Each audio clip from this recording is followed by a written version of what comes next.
इसको याद रखिएगा, हमेशा पूछता है। एक और लिख लीजिए, एसेरोल, कल लिखवाए थे ना, AEROSOL, AEROSOL, एसेरोल।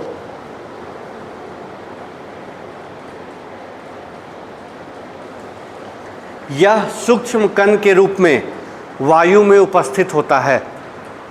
यह सूक्ष्म कण के रूप में वायु में उपस्थित होता है।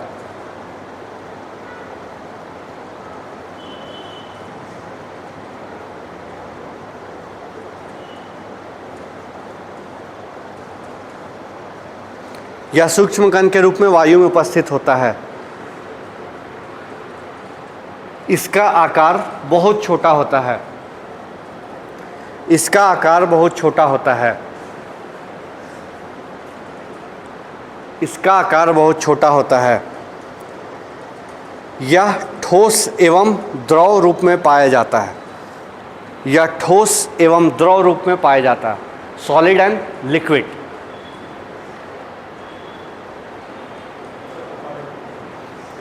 इसका आकार बहुत छोटा होता है। यह ठोस एवं द्रव रूप में पाया जाता है, सॉलिड एंड लिक्विड रूप में पाया जाता है।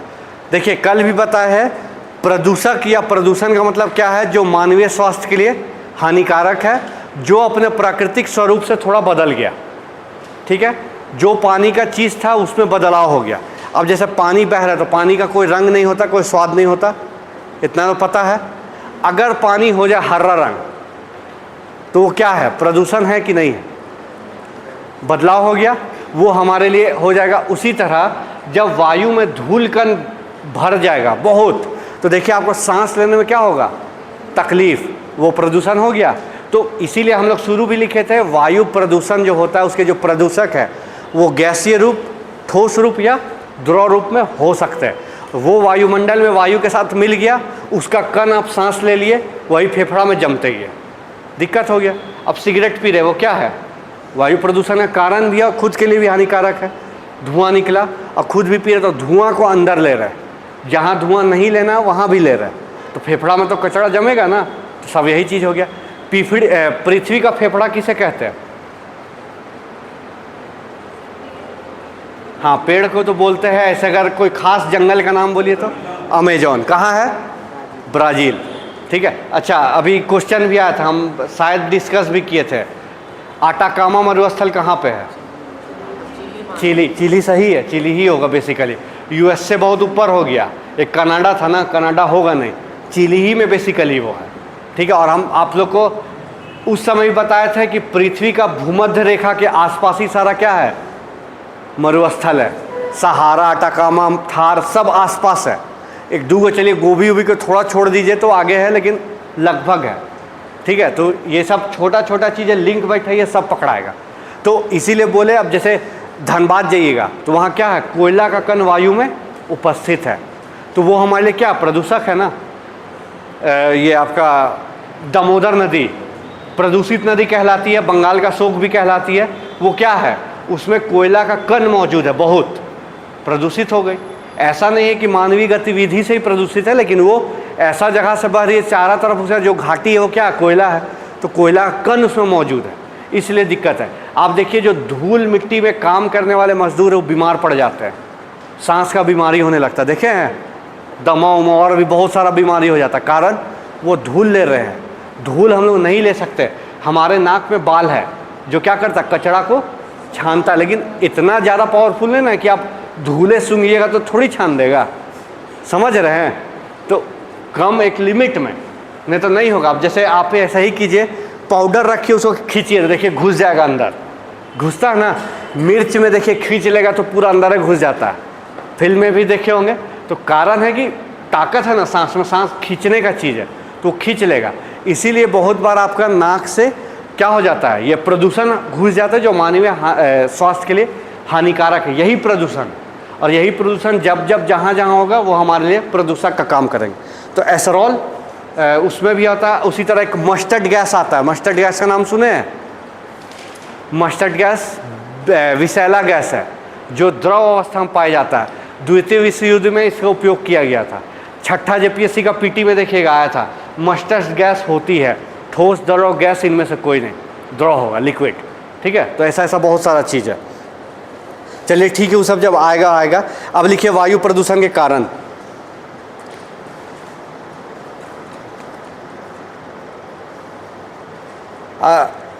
अच्छा, जगह एक तो छूट गया, उसको काट के कितना नंबर हुआ था? 7 ना 8 नंबर। और जो उधर लिखे रहे कितना नंबर होगा, बिना देखे बोलिए, तब याद होगा अल्फ़ाबेट का सीरीज। ABCD लिखे ना तो H यानी उसका पोजीशन 8। अरे वही ना, अभी से याद करिए तब ना। H का पोजीशन 8, G का पोजीशन 7, इससे ही क्वेश्चन आया था ना। तो यही सब अपने से प्रैक्टिस कीजिए तो प्रेशर नहीं पड़ेगा एग्जाम समय, नहीं तो बहुत चीज़ें पढ़ने का पहले ही बोल दे रहे। लिखिए कणीय पदार्थ, पार्टिकल्स मैटर, कणीय पदार्थ।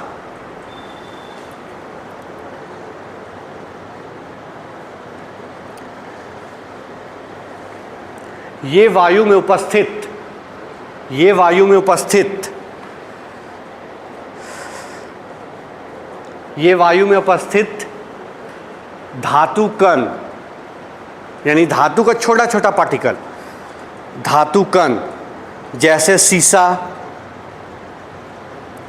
सीसा, लोहा इत्यादि के कण, मतलब लोहा, सीसा के इत्यादि कण,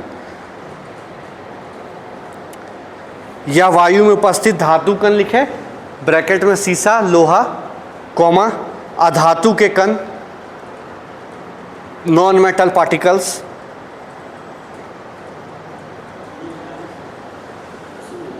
हाँ धातु कण लिखे ना, ब्रैकेट में लिख लिए सीसा, लोहा, कॉमा देके अधातु के कण, मतलब धातु के कण हुआ, फिर अधातु के कण। अधातु के कण में लिखिए जैसे एस्बेस्टस, सिलिका, एस्बेस्टस, सिलिका,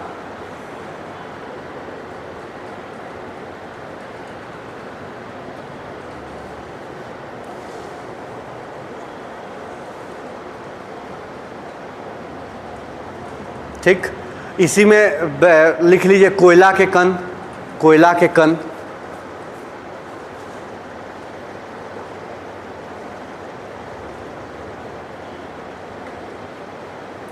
कोयला के कण इत्यादि। ये वायु में, इनकी आकार बहुत छोटी होती है, इनकी आकार बहुत छोटी होती है। देखिए कण बोले हैं, अब लोहा को मत समझिएगा, लोहा बहुत बड़ा चीज़ है, यहाँ भी लोहा है, लेकिन हम क्या बोले, लोहा के कण, इनकी आकार बहुत छोटी होती है, जो वायुमंडल में मिश्रित हो जाती है, वायु के साथ मिश्रित हो जाती है, जो वायुमंडल में वायु के साथ मिश्रित हो जाती है। कोयला के कण लिखे इत्यादि। इनकी आकार बहुत छोटी होती है, इनकी आकार बहुत छोटी होती है, जो वायुमंडल में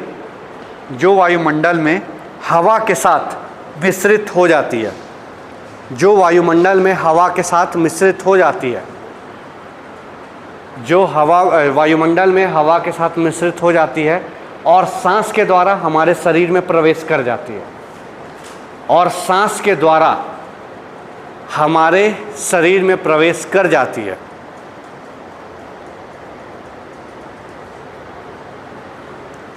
और सांस के द्वारा जो हमारे शरीर में प्रवेश कर जाती है, जो हमारे स्वास्थ्य के लिए हानिकारक होती है। सांस के द्वारा हमारे शरीर में प्रवेश कर जाती है, जो स्वास्थ्य के लिए हानिकारक होती है।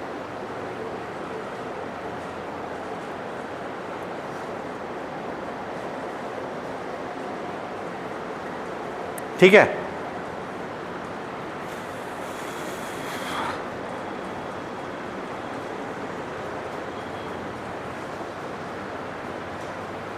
ठीक है।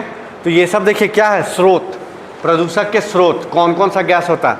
अब इसी में सवाल पूछ देगा, निम्न में से कौन वायु प्रदूषक गैस नहीं है। उसमें एक ऑप्शन रहेगा H2O। तो H2O है नहीं है, लेकिन ग्रीन हाउस गैस है। कल समझाए थे ना कि आप क्या कीजिए, पानी उबाल के छोड़ दीजिए और उसके बाद अंदर घुसिए, तो देखिए कैसा गर्मी लगेगा। तो गर्मी क्यों हो गया, H2O भाप के रूप में वहाँ फैल गया, जिस कारण वो ग्रीन हाउस इफेक्ट। तो इसीलिए याद रखिएगा, ग्रीन हाउस गैस कुछ कुछ मिलता है वायु प्रदूषक से, लेकिन H2O वायु प्रदूषक नहीं है। ऐसे भी बरसात के समय में H2O की मात्रा रहती है, इसलिए बरसात के समय में देखिए उमस बहुत ज़्यादा हो जाता है, होता है, बहुत तबातोड़ गर्मी पड़ता है जुलाई में, कभी गौर कीजिएगा, धूप भी बहुत तेज और उमस वाला गर्मी रहेगा पूरा बरसात। जब तक बारिश हो रहा तब तक ठीक, जैसे बारिश रुका तब आप देख लीजिए मौसम। तो कारण है ये सब। और बाकी जो वायु प्रदूषक गैस है वो सब लिखा हुआ है, तो खाली ध्यान रखिएगा कब क्या कहाँ पूछा है, गौर कीजिएगा पहले बात। अब बताइए, ध्वनि आर्द्र वायु में ज़्यादा तेज चलता है कि शुष्क वायु में? लिखवाया हुआ आप लोग को आर्द्र में। अरे पहले ही बताया है कि ध्वनि को चलने के लिए माध्यम की आवश्यकता होती है। एक तो ध्वनि मिला, यही 1 मिनट, हेलो, हाँ क्लास, प्रोजेक्टर ऑफ है, ऑफ कर दिए थे ना? हाँ ऑफ कर दिए, ठीक।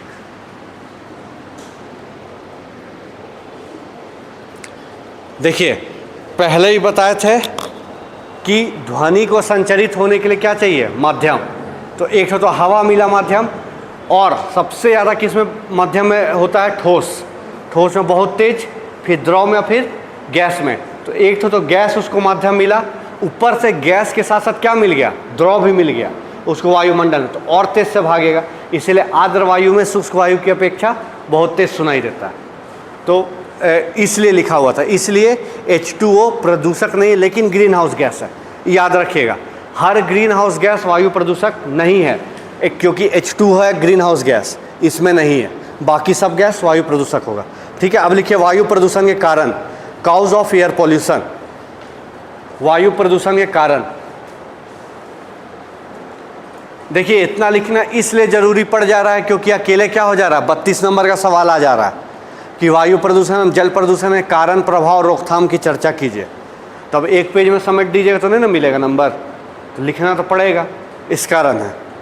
वायु प्रदूषण के कारण, पहला प्राकृतिक कारण, नेचुरल काउज, प्राकृतिक कारण, नेचुरल काउज। अब पहला नंबर लिख दिए है तो डैश देके ABC में चलिएगा, या क ख ग घ, ठीक। क नंबर लिखिए ज्वालामुखी उद्गार, ज्वाला मतलब प्राकृतिक कारक लिखे ना, या कारण, डैश देके नीचे से क नंबर या A नंबर, ज्वालामुखी उद्गार, ठीक।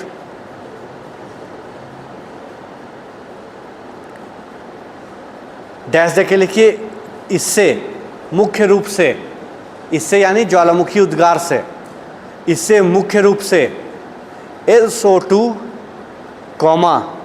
H2S आदि गैसों,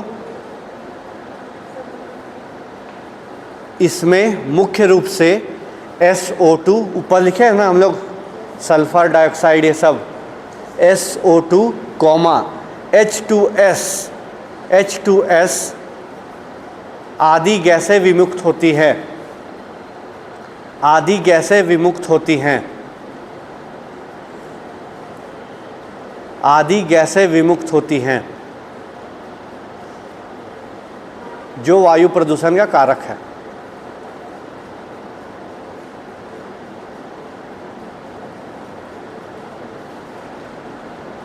जो वायु प्रदूषण का कारक है।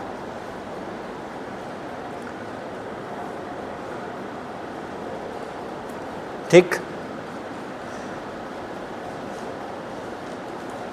सेकंड, वायुमंडलीय रासायनिक क्रिया, यानी क नंबर तो ख नंबर होगा, या AB तो B नंबर। वायुमंडलीय रासायनिक क्रिया, एटमॉस्फेरिक केमिकल रिएक्शन, वायुमंडलीय रासायनिक क्रिया।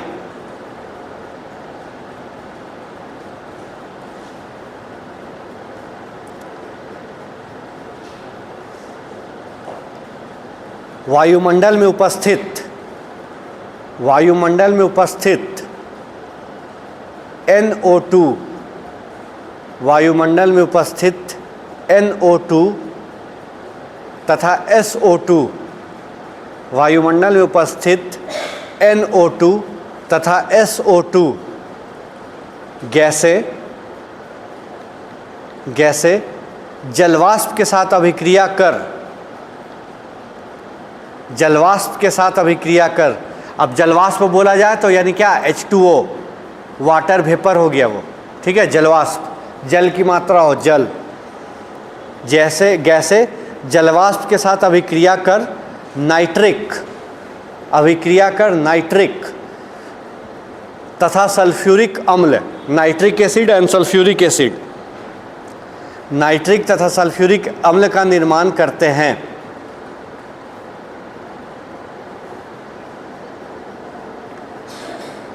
गैसें जलवाष्प के साथ अभिक्रिया कर नाइट्रिक तथा सल्फ्यूरिक अम्ल का निर्माण करते हैं, जिससे अम्लीय वर्षा होती है।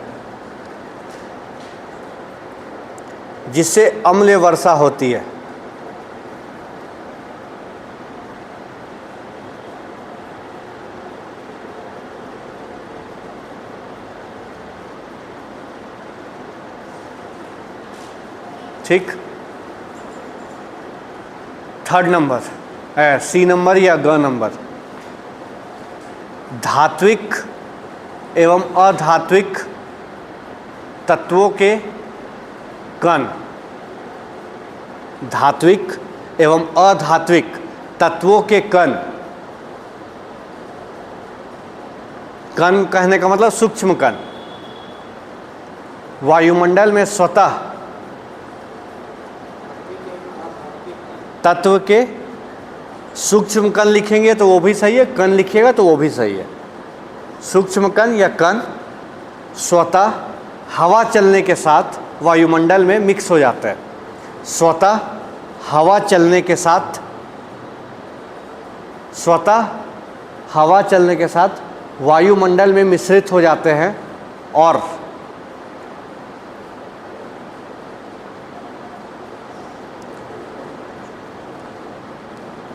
स्वतः हवा चलने के साथ वायुमंडल में मिश्रित हो जाते हैं और वायु प्रदूषण का कारण बनते हैं।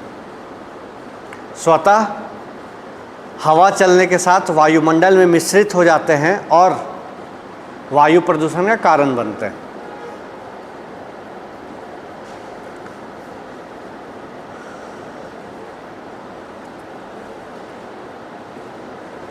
ठीक है, अब लिखिए दूसरा मानव निर्मित कारक, मैन मेड काउज।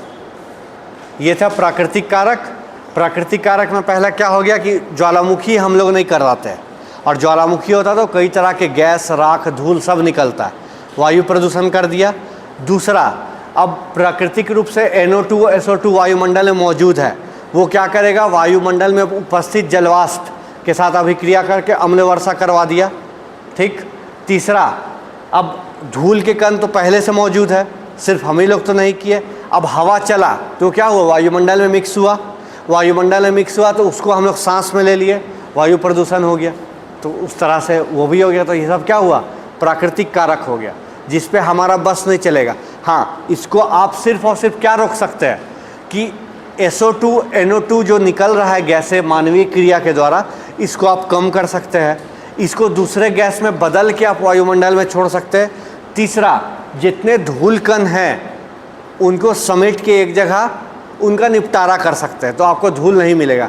जैसे आप रोड पे अगर रोज झाड़ू लगे तो रोड पे धूल नहीं उड़ेगा, मिट्टी में लेकिन उड़ेगा, लेकिन अगर पेड़ पौधा लगा दिया तो मिट्टी में नहीं उड़ेगा। तो कारण है, अब कोयले का तो भाई ऐसे भी मौजूद है, अब खनन हो रहा तो उड़ेगा ही उड़ेगा। बहुत सारा चीज़ है।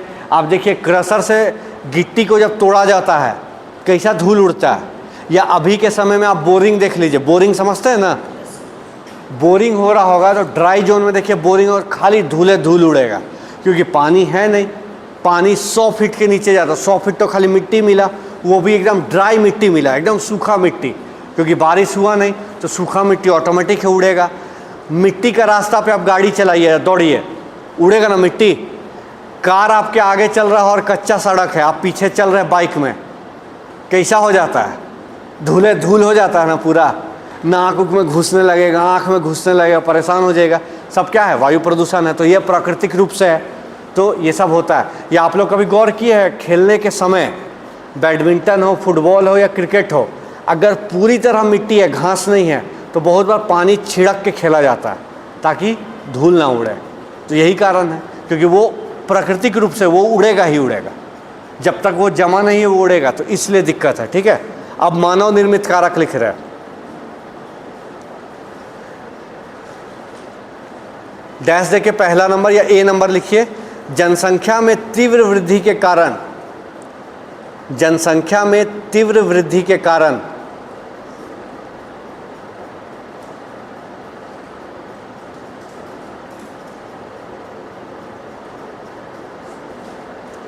जनसंख्या में तीव्र वृद्धि के कारण वायुमंडल के तापमान में वृद्धि, जनसंख्या में तीव्र वृद्धि के कारण वायुमंडल के तापमान में वृद्धि वायु प्रदूषण का एक कारक है। जनसंख्या में तीव्र वृद्धि के कारण वायुमंडल के तापमान में वृद्धि वायु प्रदूषण का एक कारक है।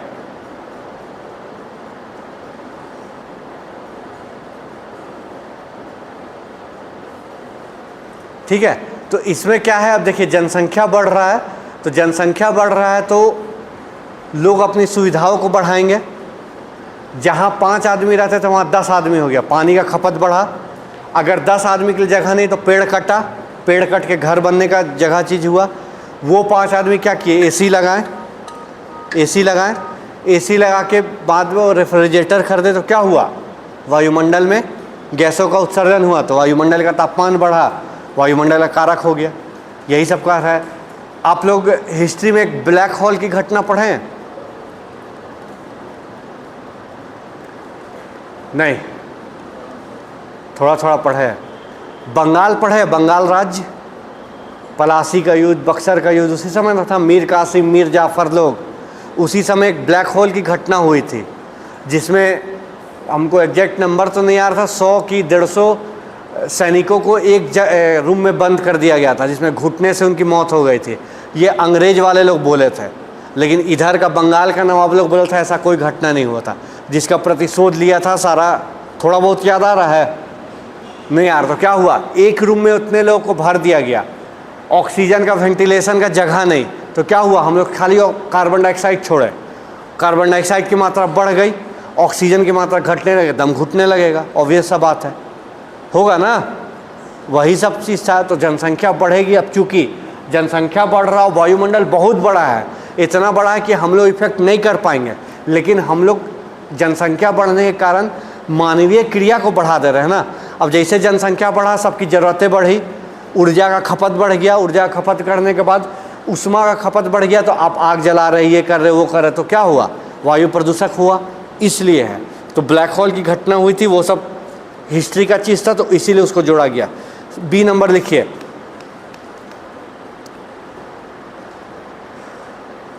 मानवीय गतिविधियों के कारण, मानवीय गतिविधियों के कारण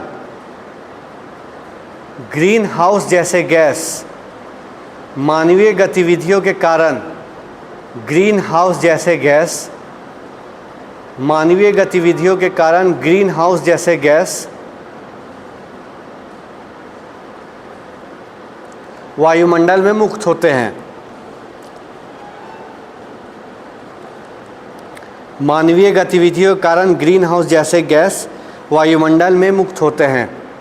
यानी CO2 हम लोग मुक्त कर रहे हैं, CFC कर रहे हैं, सब इसी में आ गया। ग्रीन हाउस गैस कर रहे हैं ना, कार्बन जला रहे हैं, AC चला रहे, ये चला रहे, तो सी नंबर लिखिए।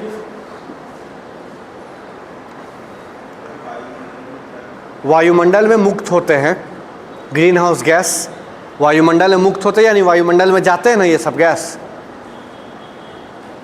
मानवीय गतिविधि के कारण ग्रीन हाउस गैस वायुमंडल में मुक्त होते हैं, यानी वायुमंडल में पहुंचते हैं। तो अगर वायुमंडल में पहुंचा तो हम लोग को नुकसान हो गया, क्योंकि हम लोग डायरेक्ट किसका, प्रत्यक्ष रूप से संपर्क में है वायुमंडल के।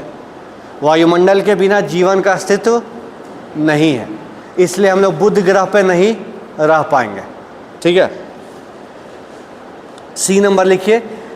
जीवाश्म ईंधनों के दहन से, जीवाश्म ईंधनों के दहन से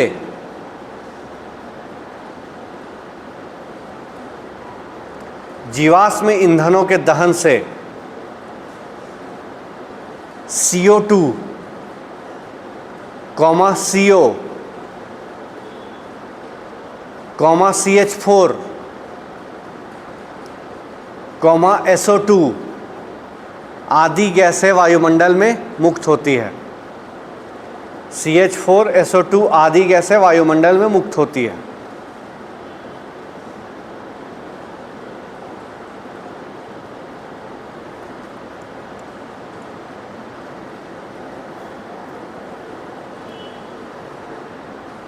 ठीक। अच्छा, एक चीज़ और याद रखिएगा, छूट गया हमसे, वो प्राकृतिक कारक में एक चाहिए तो आप लोग जोड़ सकते हैं क्या, जंगल की आग। वो प्राकृतिक घटना है, अपने से लग गया, जंगल में आग लगा तो क्या हुआ, प्रदूषण हो गया, वायुमंडल में प्रदूषण, कार्बन डाइऑक्साइड और कार्बन मोनोऑक्साइड वायुमंडल में फैल गया, तो वो प्राकृतिक घटना हो सकता है। ठीक है, खुद आग लग गया जंगल में तो इसको आप जोड़ सकते हैं, जंगलों की आग प्राकृतिक कारक हो गया, क्योंकि मानव नहीं लगाता है। ठीक है, अब लगा रहा है तो बेवकूफ़ है, बेवकूफ़ क्या, उससे भी ज़्यादा बेवकूफ़ है। ठीक, लेकिन वो प्राकृतिक घटना बहुत बार होता है कि पत्ता से पत्ता टकराया, घर्षण हुआ और आग लग गया, तो प्राकृतिक कारण में हो सकता है, तो इसको लिख सकते हैं आप खुद भी।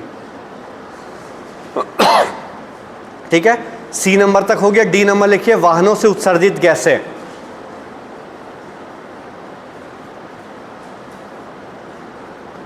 वाहनों से उत्सर्जित गैसें,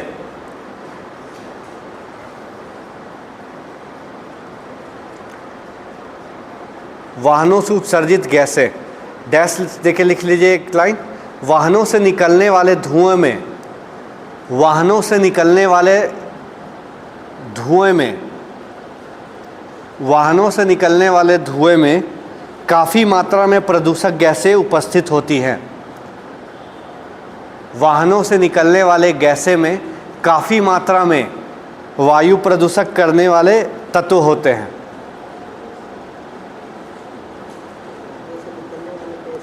वाहनों से निकलने वाले धुएं में काफ़ी मात्रा में वायु प्रदूषक गैसें होते हैं या प्रदूषक तत्व होते हैं। वायु प्रदूषक गैसें होते हैं या वायु प्रदूषक तत्व होते हैं।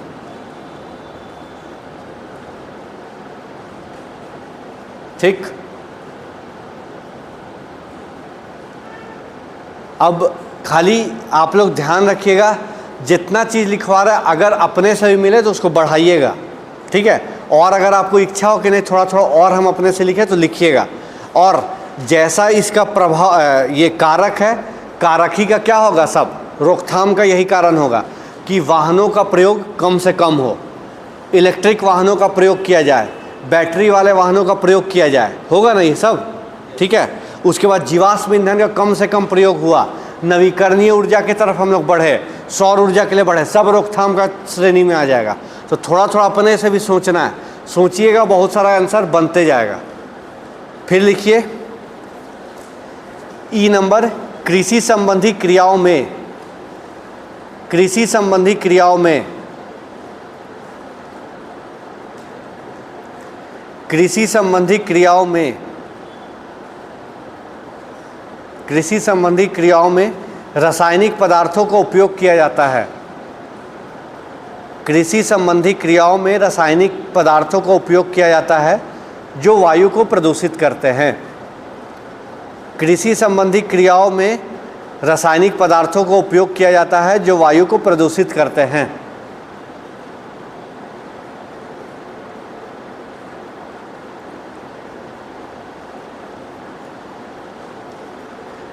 कृषि संबंधी क्रियाओं में रासायनिक पदार्थों का उपयोग किया जाता है जो वायु को प्रदूषित करते हैं।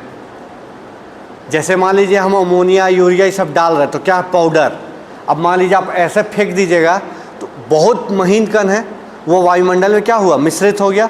अब आप उसको सांस ले लिए तो आपको बीमारी होगा ना, वायु प्रदूषण हो गया। ठीक है, उसी में आप एक लाइन और लिखिएगा क्या, कि धान की खेती से मीथेन गैस उत्सर्जित होता है। धान की खेती से मीथेन गैस उत्सर्जित होता है।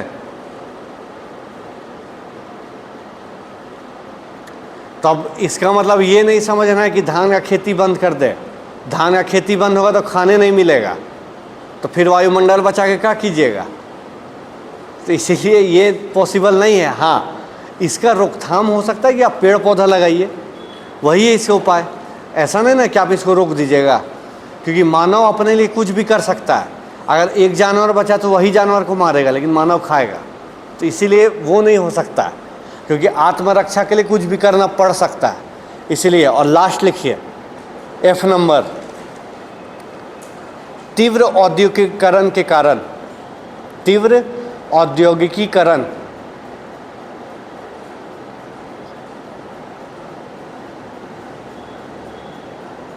तीव्र औद्योगिकीकरण के कारण, तीव्र औद्योगिकीकरण के कारण उद्योगों से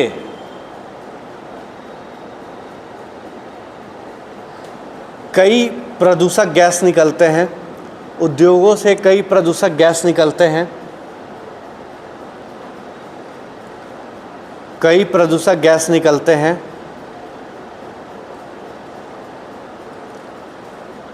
एवं वनों की कटाई होती है, क्योंकि उद्योग लगा रहे तो कहाँ लगाएंगे, वन काटना ही पड़ेगा, खाली ज़मीन है नहीं। एवं वनों की कटाई होने से वायु प्रदूषित होती है।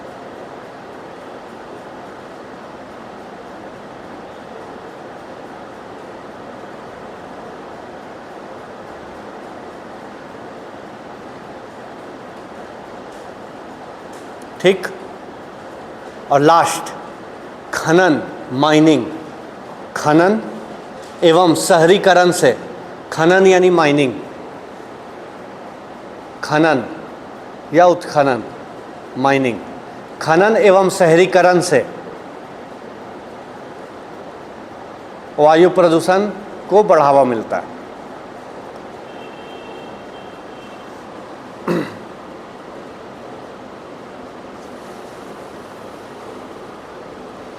खनन एवं शहरीकरण से वायु प्रदूषण को बढ़ावा मिलता है। देखिए, शहरीकरण से कैसे बढ़ावा मिलेगा। शहर में आ गए तो गाड़ी चलेगा, गाड़ी चला तो वाहनों से उत्सर्जित होगा गैस। शहरीकरण हुआ, आप एसी लगा दिए, रेफ्रिजरेटर खरीद लिए, क्या हुआ, वायु प्रदूषण वाले कारक हो गया। ठीक। शहरीकरण से वनों की कटाई हो गई, वायु प्रदूषण बढ़ गया। और खनन से, जहाँ भी खनन होगा वहाँ आसपास क्या होगा, धूल मिट्टी उड़ेगा ना। जैसे मेरा एक दोस्त था, वो इंश्योरेंस कंपनी में था, तो वो जो इंश्योरेंस कंपनी में था वो क्या करता था, ये बड़े बड़े गाड़ियों का, जैसा हाइड्रा वाइड्रा जो होता है ना, बहुत बड़ा बड़ा गाड़ी जो कोयला ढोता है, जेसीबी, सब का वो लोग फाइनेंस करता था। अब इसका पोस्टिंग था मार्केटिंग में। अब मार्केटिंग में इसका पोस्टिंग में था कि जाके आपको सर्वे में देखना, सर्वे नहीं, ऑडिट करना है कि वो गाड़ी सही में एग्जिस्ट कर रहा है कि नहीं कर रहा। फाइनेंस करवा लिया, अब वो गाड़ी खरीदाया कि नहीं खरीदाया जाके देखना है, क्या स्थिति है क्या नहीं। अब इसका पोस्टिंग था धनबाद, तो बोलता था बहुत बार हम लोग को माइन के पास जाना पड़ जाता था, और बोलता था जो कपड़ा में जाते थे वो कपड़ा ब्लैक हो जाता था, इतना होता ही था। बोला मास्क लगाना पड़ता था, नहीं लगाते थे तो एजेबी होने लगता था। तो अब चूँकि जैसे खनन हो रहा है, तो खनन हो रहा तो आसपास का एरिया क्या होगा, ड्राई होते जाएगा। ड्राई हुआ तो धूल उड़ेगा, ट्रक चल रहा है, ट्रक चल रहा, धूल उड़ेगा, ऑटोमेटिक है। तो क्या हुआ, खनन से वायु प्रदूषण हुआ। अब कोयला कट के निकल रहा है, तो हर बार बड़ा बड़ा पत्थर नहीं ना निकलेगा, कभी सूक्ष्म कण भी होगा, और हवा चला तो वो क्या हुआ, सूक्ष्म कण फैल गया। जैसे अभी आप मिर्च का पाउडर यहाँ रख दीजिए और यहाँ से फैन ऑन कर दीजिए, क्या होगा, उड़ गया, हुआ, सूक्ष्म कण था, वायु में पूरा फैल गया, प्रदूषण हो गया। वही है। तो खनन से, शहरीकरण से, अगर आपको इच्छा करेगा तो 2-2 4-4 लाइन अपने से इसी में बढ़ा लीजिएगा। समझ में आ गया क्या है, आ गया है ना। ठीक है, बस लास्ट लिख लीजिए, वायु प्रदूषण के प्रभाव।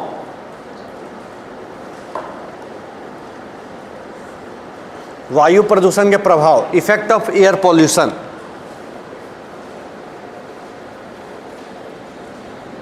वायु प्रदूषण के प्रभाव ये आप लोग भी जानते हैं। सबसे पहले मानवीय स्वास्थ्य पे पहला नंबर, या मानव पे, मानवीय स्वास्थ्य पे या मानव स्वास्थ्य पे प्रभाव, मानव स्वास्थ्य पे प्रभाव या मानवीय स्वास्थ्य पर प्रभाव। डैश देके, प्रदूषित वायु से प्रदूषित वायु से मानव के स्वास्थ्य पे बुरा प्रभाव पड़ता है।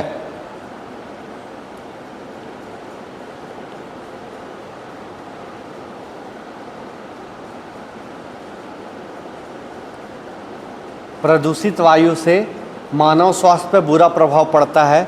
इससे कई तरह की बीमारियां उत्पन्न होती हैं। इससे कई तरह की बीमारियां उत्पन्न होती हैं। इससे कई तरह की बीमारियां उत्पन्न होती हैं। ठीक है, जैसे क्या हो सकता है, सांस की बीमारी होता है ना, दमा, कैंसर सब होता है। सिगरेट पीता तो होता है ना कैंसर, कर्क रोग, कर्क रोग को ही कैंसर बोलते हैं। तो सिगरेट पी रहा तो क्या हुआ, प्रदूषण ले रहा है अंदर, खुद तो हो रहा, दूसरा को भी दे रहा है। आप बगल में खड़े बस स्टैंड में पिए जा रहा है, तो जितना नहीं उससे डबल क्या हो जा रहा है, हम लोग को हो जा रहा है। तो प्रदूषण का कारण हो गया, क्योंकि फेफड़ा में हो रहा है, फेफड़ा सांस के लिए जिम्मेदार है। अब जैसे देखिए, जब कोविड हुआ था तो अगर आप अच्छा क्वालिटी का मास्क इस्तेमाल कर रहे थे तो ठीक था, नहीं तो अगर रद्दी क्वालिटी का मास्क इस्तेमाल कर रहे थे ना, तो कुछ दिन बाद देखिएगा आपका फेफड़ा कमज़ोर हो गया होगा, आपको सांस लेने में ताकत लग जा रहा होगा कभी कभी। ठीक है, तो वो क्या होगा, फेफड़े कमज़ोर हो गया, क्योंकि मास्क एक तो हवा को रोक दिया, तो हमको ताकत लग रहा खींचने में। क्योंकि जब भी हवा का कमी होगा तो आप ताकत से खींचिएगा हवा, कभी महसूस किए हैं, ताकत से खींचना पड़ेगा आपको हवा, तो वो हो जाता है। तो अब मास्क था तो खींचना पड़ रहा था, तो फेफड़ा कमज़ोर हो गया। अगर आपका फेफड़ा मजबूत है कि नहीं देखने के लिए क्या करना होगा, आप कम से कम 20-30 को क्या करिए, मोमबत्ती जलाइए, ठीक, और थोड़ा डिस्टेंस से फूकिए, सब बुता पाते हैं कि नहीं, आपको पता चल जाएगा फेफड़ा मजबूत है कि नहीं, पहला। दूसरा, कितना देर आप सांस को रोक पाते हैं। ठीक है, एक तो ये तो एक्सरसाइज है, ये सब एक्सरसाइज है। आप गिनती कीजिए 1 से 100 तक बिना सांस तोड़े आप पूरा बोल पाते हैं कि नहीं, सब एक्सरसाइज आपको फेफड़ा का मजबूती पता चलेगा। तो ये सब होता है। जैसे एक किक मूवी देखे थे सलमान खान का, उसमें जो विलेन था वो क्या बोलता था, हम 5 मिनट तक सांस को रोक सकते हैं, मौत को टक से वापस कर देते हैं, बोला था ना। तो क्या है, फेफड़ा का वो सब जांच है कि आपका फेफड़ा कितना मजबूत है। जैसे जो गुटखा खाता देखिए वो मुंह नहीं खोल पाता है, वो कुछ भी खाएगा उसे बहुत तीता लगेगा, है ना। बाकी जनरल आदमी को नहीं लगेगा, लेकिन उसको बहुत ज़्यादा लगेगा। तो ये सब इफ़ेक्ट है। तो प्रदूषित वायु से सबसे पहले तो मानवीय स्वास्थ्य पे इफेक्ट, ये आपको भी पता है, हर चीज़ होता है। सिगरेट का डब्बा में लिखा हुआ है इससे कैंसर होता है, लेकिन फिर भी पब्लिक 10-10 डब्बा खरीद के पॉकेट में रख लेगा और धुआंधार उड़ाएगा, जैसे सबसे बड़ा हीरो वही है। ठीक है, तो ये सब क्या है, प्रदूषण है। प्रदूषण से आपको पता है क्या होगा, और फेफड़ा को इफेक्ट करेगा, क्योंकि सांस फेफड़ा से बहुत ज़रूरी है, ऑक्सीजन पहुंचना चाहिए। तो ये होता है। सेकंड लिखिए, वनस्पति पर प्रभाव, वनस्पति यानी पादपों पर प्रभाव।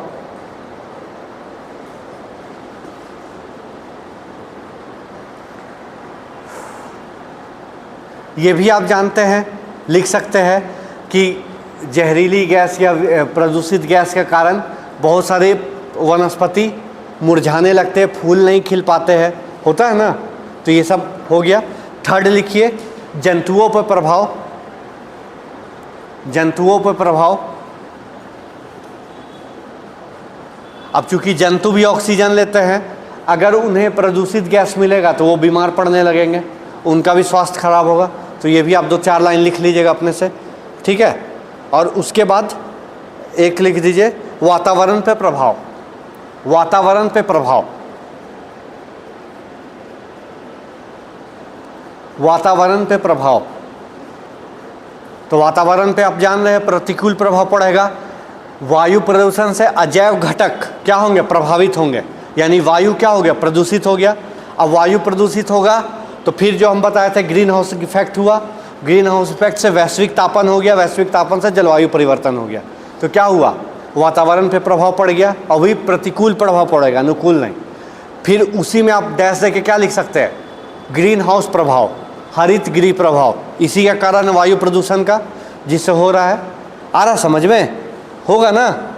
फिर वातावरण में प्रभाव का क्या लिख सकते हैं आप, प्राकृतिक घटनाओं का बढ़ना, जैसे जंगलों की आग बढ़ सकती है, वातावरण में दूषित हो गया, बहुत ज़्यादा गर्मी पड़ रहा तो ऑटोमेटिक आग लगेगा, है ना, बहुत ज़्यादा हो रहा है तो ये सब क्या हो गया, वातावरण पे प्रभाव है। ग्रीन हाउस इफेक्ट लिख सकते हैं, अम्लीय वर्षा लिख सकते हैं, सब वातावरण का प्रभाव है, ठीक है। और लास्ट लिखिए वायुमंडल प्रदूषण के रोकथाम यानी नियंत्रण के उपाय।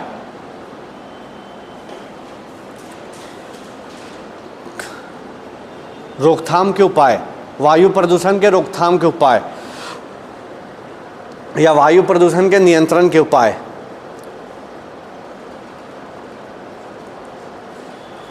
प्रदूषण के रोकथाम के उपाय डैश देखिए, पहला नंबर वनों की कटाई पे रोक, वनों की कटाई पे रोक, वनों की कटाई पर रोक एवं अत्यधिक वृक्षारोपण, वनों की कटाई पे रोक एवं अत्यधिक वृक्षारोपण।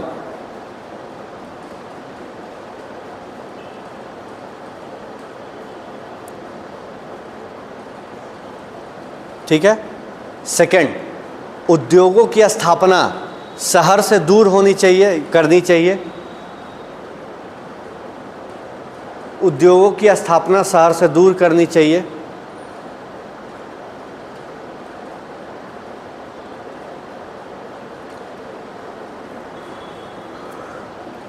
उद्योगों की स्थापना शहर से दूर करनी चाहिए। थर्ड, धुआं उत्पन्न करने वाले वाहनों पर प्रतिबंध लगाना चाहिए। थर्ड पॉइंट, धुआं उत्पन्न करने वाले वाहनों पर प्रतिबंध लगाना चाहिए।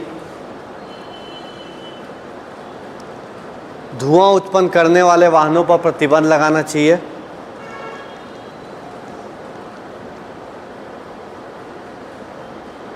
धुआं उत्पन्न करने वाले वाहनों पर प्रतिबंध लगाना चाहिए। ठीक है। चौथा नंबर, जीवाश्म ईंधन के दहन पर रोक या कमी, जीवाश्म ईंधन के दहन पर कमी करनी चाहिए और नवीकरणीय ऊर्जा के स्रोत पर ध्यान देना चाहिए। जीवाश्म ईंधन के दहन पर कमी करनी चाहिए, जीवाश्म ईंधन के दहन पर कमी करनी चाहिए एवं जीवाश्म ईंधन के दहन पर कमी करनी चाहिए एवं ऊर्जा के नवीकरणीय स्रोतों पर ध्यान देना चाहिए, एवं ऊर्जा के नवीकरणीय स्रोतों पर ध्यान देना चाहिए।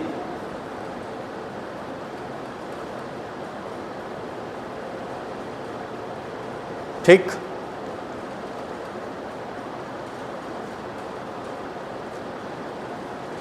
नेक्स्ट लिखिए, विद्युत यानी इलेक्ट्रिक एवं बैटरी वाले वाहनों का प्रयोग को प्रोत्साहन देना चाहिए या उपयोग में लाना चाहिए। विद्युत एवं बैटरी वाले वाहनों का उपयोग करना चाहिए। विद्युत एवं बैटरी वाले वाहनों का उपयोग करना चाहिए।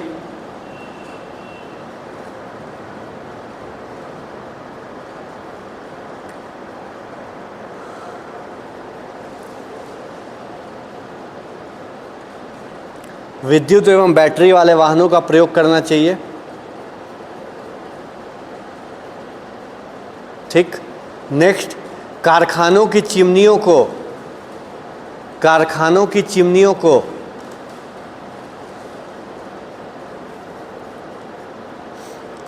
कारखानों की चिमनियों को अत्यधिक ऊंचाई पर रखना चाहिए। कारखानों की चिमनियों को अत्यधिक ऊंचाई पर रखना चाहिए।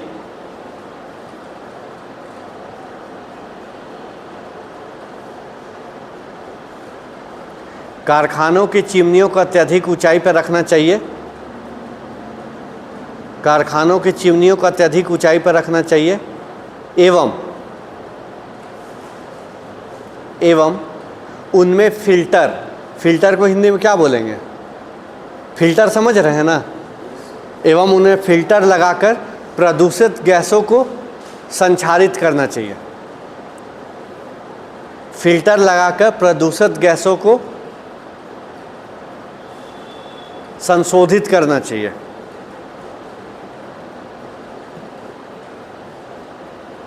ठीक है।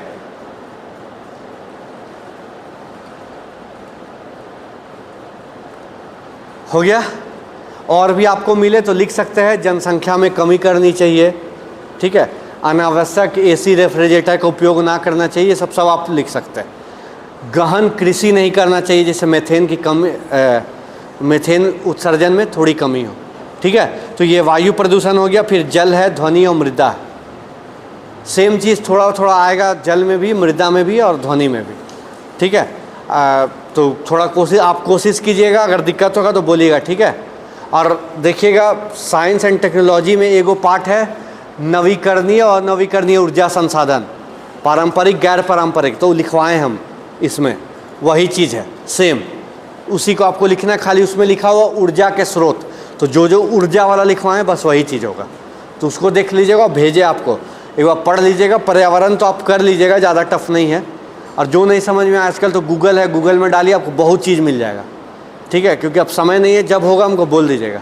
और कल का क्या करना है, छुट्टी, ठीक है। तो बोल दीजिएगा यहाँ, अब ये बोल दीजिएगा ताकि वो नोटिस डाल दे कि कल सर छोड़ दिया जाए, कल हम लोग कोई नहीं आएंगे, गर्मी भी है, ये है जो भी है, कहीं क्लास होगा नहीं।